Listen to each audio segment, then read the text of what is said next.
अनंत सिंह ने हाल में 3 करोड़ की गाड़ी खरीदी है ना। जदयू वाले पूछने जाएंगे कि अनंत सिंह के पास इतना पैसा कहाँ से आया। भाजपा वाले पूछने जाएंगे कि अनंत सिंह के पास इतना पैसा कहाँ से आया।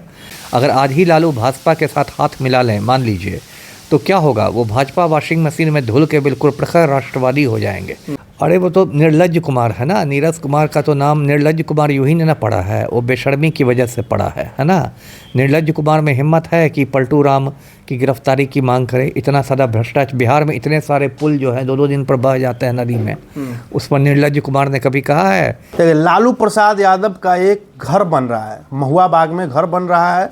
उस घर को लेकर इतना विवाद खड़ा हो गया है कि विपक्ष बोल रहे हैं कि गोल घर से बड़ा घर बन रहा है। आखिर इनके पास उतना पैसा आया कहाँ, 118 कट्ठा में, मतलब तमाम जो है विवाद का मुद्दा बन गया है लालू प्रसाद यादव का जो महुआ बाग वाला घर है। उसे मुद्दे पर बातचीत करने के लिए हमारे साथ सर है, अमिताभ सर है, पूर्व IPS। कैसे देखते हैं सर इस मामले को?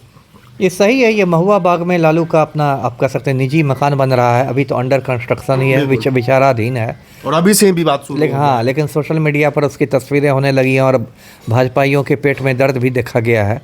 तो ये लोग कूद रहे हैं भाजपा और जदयू वाले कि कहाँ से इतना पैसा आया। देखिए, मैं कोई राजद का प्रवक्ता नहीं हूँ, हो सकता है लालू के पास काला धन हो सकता है 2 नंबर का पैसा हो, उससे मकान बन रहा हो, लेकिन सिर्फ लालू को ही टारगेट करना क्या सही है? अनंत सिंह ने हाल में 3 करोड़ की गाड़ी खरीदी है ना। जदयू वाले पूछने जाएंगे कि अनंत सिंह के पास इतना पैसा कहाँ से आया। भाजपा वाले पूछने जाएंगे कि अनंत सिंह के पास इतना पैसा कहाँ से आया, है ना। यदि लालू के पास मान लीजिए 2 नंबर का पैसा है, मान लिया जाए, तो क्या अनंत सिंह ने पसीने की कमाई से 3 करोड़ की गाड़ी खरीद ली है? खेत में हल जोत के खरीद ली है 3 करोड़ की गाड़ी। तो उस पर भी बात होनी चाहिए। 118 कट्ठा में घर बन रहा है। लोग बोल रहे हैं, नीरज कुमार बोल रहे हैं कि गोल घर से भी बड़ा घर है, उस घर को गिरा देना चाहिए। अरे वो तो निर्लज्ज कुमार है ना, नीरज कुमार का तो नाम निर्लज्ज कुमार यूं ही ना पड़ा है, वो बेशर्मी की वजह से पड़ा है ना। निर्लज्ज कुमार में हिम्मत है कि पलटू राम की गिरफ्तारी की मांग करे। इतना सारा भ्रष्टाचार, बिहार में इतने सारे पुल जो है 2-2 दिन पर बह जाते हैं नदी में, उस पर निर्लज्ज कुमार ने कभी कहा है कि पलटू राम की गिरफ्तारी होनी चाहिए। बिहार में सृजन घोटाला हो गया 2500 करोड़ रुपए का पलटू राम के कार्यकाल में, इस पर कभी निर्लज्ज कुमार ने कहा है? तो ये लोग तो अपना बेशर्म हो चुके हैं, शर्म हया छोड़ के राजनीति करते हैं। अगर आज ही लालू भाजपा के साथ हाथ मिला लें मान लीजिए, तो क्या होगा, वो भाजपा वॉशिंग मशीन में धुल के बिल्कुल प्रखर राष्ट्रवादी हो जाएंगे। बहुत सारे लोगों पर ईडी का मामला चल रहा था, जब वो भाजपा के साथ आ गए तो उनको क्लीन चिट मिल गया। चंद्रबाबू नायडू पर भी ईडी जांच कर रही थी, भाजपा के साथ आ गए तो क्लीन चिट मिल गया। अजीत पवार पर भी ईडी की जाँच चल रही थी, भाजपा के साथ आए तो क्लीन चिट मिल गया। आज यदि लालू का गठबंधन भाजपा के साथ हो जाए तो क्लीन चिट मिल जाएगा सारे मामलों में। उसका लालू ही इनके बड़े भाई हो जाएंगे निर्लज्ज कुमार के। जी, 10 नंबर को लेकर, जो उनका आवास को लेकर जो विवाद छिड़ा हुआ है, क्या लगता है उन्हें खाली कर देना चाहिए? खाली तो नहीं करना चाहिए, है ना, क्योंकि देखिए ये दुर्भावना से प्रेरित है। उस मकान में 10 सर्कुलर रोड में लालू परिवार पिछले 28 वर्षों से रह रहा है। 28 वर्ष कोई कम लंबी अवधि नहीं होती, बहुत लंबी अवधि है। और 20 बरस से पलटू राम मुख्यमंत्री हैं, तो 20 बरस में क्यों नहीं इसको खाली कराया गया? अचानक आपको याद आया है, तो इसका मतलब लगता है कि ये जो भवन निर्माण विभाग का आदेश है वो दुर्भावना से प्रेरित है।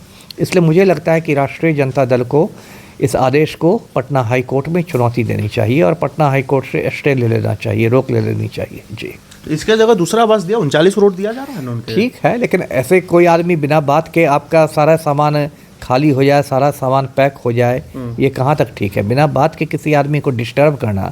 देखिए, ऐसे ही मामले में भाजपा की पहले किरकिरी हो चुकी है दिल्ली में। 2-3 साल पहले राहुल गांधी की लोगों ने सदस्यता ख़त्म करवा दी थी लोकसभा की, और फिर उनका बंगला भी खाली करवा दिया था, और बाद में फिर सुप्रीम कोर्ट ने उनकी सदस्यता बहाल कर दी, उनको बंगला भी वापस देना पड़ा। तो ये भाजपा जो बहुत ओछी राजनीति करती है, वो ओछी राजनीति से उसको बचना चाहिए। जी, चलिए, तो यहाँ जो अभी बात चल रहा है नीतीश कुमार के बेटे निशांत कुमार को, उनको लेकर भी राजनीति में एंट्री के लिए चल रहा है माहौल कि वो भी एंट्री कर सकते हैं। लेकिन नीतीश कुमार हमारे मुख्यमंत्री परिवारवाद के बिल्कुल खिलाफ है। तो पलटू राम ना है, उनको फिर पलटी मार देंगे, परिवारवाद पर भी पलटी मार देंगे, है ना। एक समय भाजपा के भी बहुत खिलाफ थे।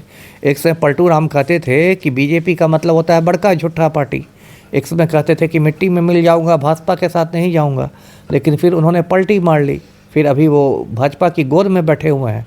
तो उसी तरह परिवारवाद पर भी वही होगा। पहले कहते थे कि तेजस्वी परिवारवाद कर रहे हैं, राहुल परिवारवाद कर रहे हैं, फिर पलटू राम का अपना बेटा ही राजनीति में आएगा तो पलटू राम उस पर पलटी मार देंगे, कहेंगे कि कार्यकर्ताओं की ऐसी ही इच्छा थी, मैं क्या करूँगा, मैं तो मजबूर हूँ, एकदम दार्शनिक जैसा मुद्रा बना लेंगे। जी, मतलब इससे उनको कोई फर्क नहीं पड़ता, क्या बयान दिए उसने नहीं नहीं, देखिए पलटू राम शर्म निरपेक्ष नेता है ना, मैं तो धर्म निरपेक्ष हूँ, पलटू राम शर्म निरपेक्ष है, तो शर्म हया छोड़ के राजनीति करते हैं, तो ऐसे आदमी को तो किसी चीज़ से कोई फर्क नहीं पड़ता है। जी, चलिए, हमारे साथ अमिताभ सर थे, बखूबी आपने सुना तमाम मुद्दों पे इनका क्या कहना था। बाकी आपकी क्या राय है इन तमाम मुद्दों पे, कमेंट बॉक्स में ज़रूर बताइएगा।